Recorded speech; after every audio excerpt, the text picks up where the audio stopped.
राम नरेश त्रिपाठी का जीवन परिचय।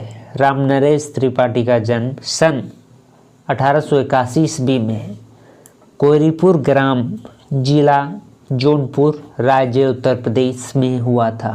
इनकी प्रमुख रचनाएं हैं मिलन पार्थिक, स्वप्न जो कि काव्य खंड है, मानसी फुटकर कविता संग्रह है।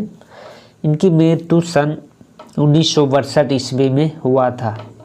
राम नरेश त्रिपाठी छायावाद पूर्व की खड़ी बोली की महत्वपूर्ण कवि माने जाते हैं। यह खड़ी बोली के महत्वपूर्ण कवि माने जाते हैं। प्रारंभिक शिक्षा पूरी करने के बाद स्वाध्याय से ही हिंदी, अंग्रेजी, बांग्ला और उर्दू की ज्ञान प्राप्त की।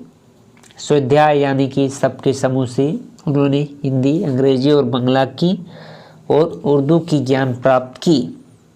उन्होंने उस समय के कवियों के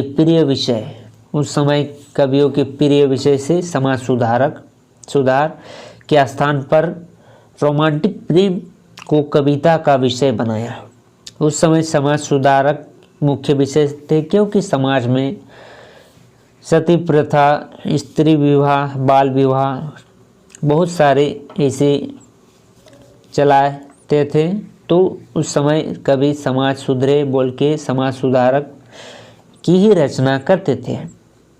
उनकी कविताओं में देश प्रेम और वैयक्तिक प्रेम दोनों मौजूद थे, लेकिन देश प्रेम को ही विशेष स्थान दिया गया है।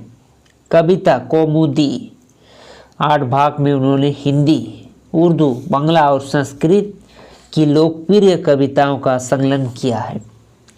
इसी से एक खंड से ग्राम गीत संकलित है, जिसे उन्होंने गांव घूमकर एकत्रित किया था। लोक साहित्य के संरक्षण की दृष्टि से हिंदी में यह उनका पहला मौलिक कार्य था। हिंदी में वे बाल साहित्य के जनक माने जाते हैं। उन्होंने कई वर्षों तक बानर नामक बाल पत्रिका का संपादन किया। उनकी मौलिक शिक्षापद, कहानियाँ, प्रेरक प्रसंग आदि प्रकाशित होते थे। कविता के अलावा उन्होंने नाटक, उपन्यास, आलोचना, स्मरण तत्व आदि विधाओं की भी रचना किए। ये थे